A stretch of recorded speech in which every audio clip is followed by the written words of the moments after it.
I'm Steven. And I'm Cassidy. And we're about to go see Frozen here in California Adventure, and we will see you after the curtain call. Let it go,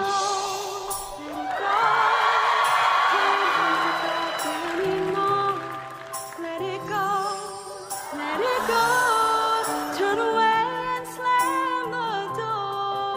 Hello everybody, and this is another episode of After the Credits, though it's a special. This one's after the curtain call. Cassie and I went and saw Frozen while in California Adventure, and it was so good. I don't have enough good to say about this. This might be a shorter review because everybody's seen Frozen at this point.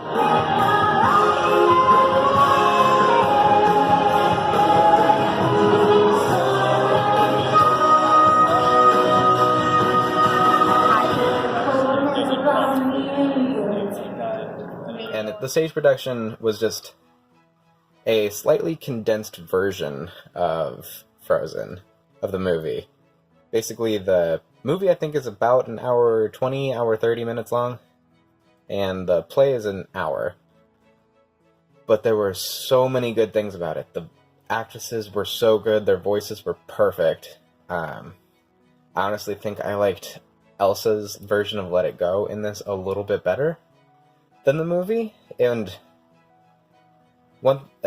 to describe this, the scenes are totally done on projection. The walls are projected, and things move, things chase, things fall.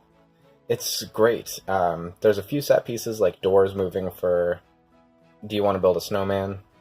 And that's really good. The costume work.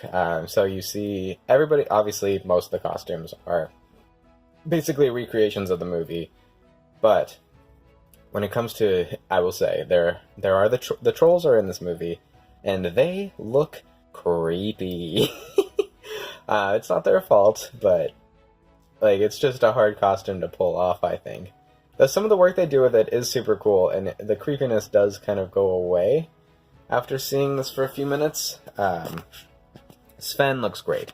Sven is just a guy in a costume. You can see his head poking up, but he's got such good, control of the face on this that, once again, it kind of takes a life of its own, and it's really good. I'm not going to go into the plot because, everybody's seen Frozen. If you haven't, go watch Frozen. What are you doing? Another thing that was really good was Olaf. One of those things you see, a puppet being controlled by a person behind him. Something you'd see in The Lion King or along those lines. The actor was great. He sounded really good. His voice, he does such a good job of being expressive with the Olaf puppet in front of him that it just, you notice, but you don't notice that there's a person behind him. Let It Go is the highlight of the show. I can't say enough good about it. There's snow that falls. They obviously use some sort of soap bubble that falls, but snow, it looks like it's snowing. The cape flies off. There's a stairway that comes out over the audience. Cassie and I were in a perfect spot to still see the actress above us, but not so close that it was directly above us, we weren't straining to look up. We could just look up a little bit, and there she was, and it was so it was such Disney magic. It was great. I can't say enough good about this show.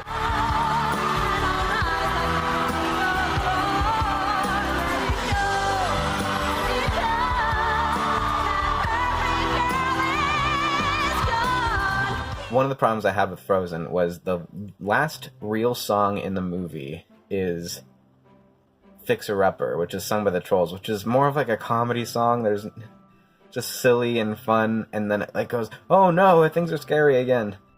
And I never really gelled with that.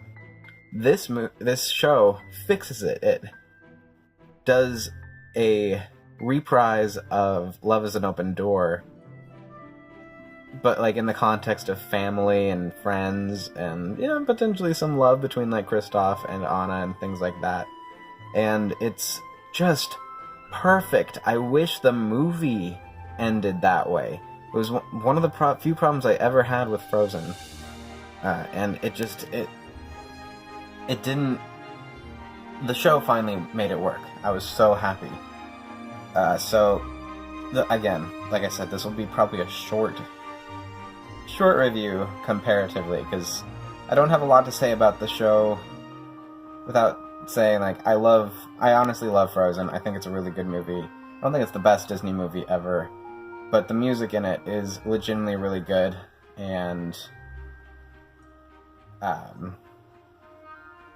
that's it. That's my review of Frozen in the Hyperion Theater in California Adventure.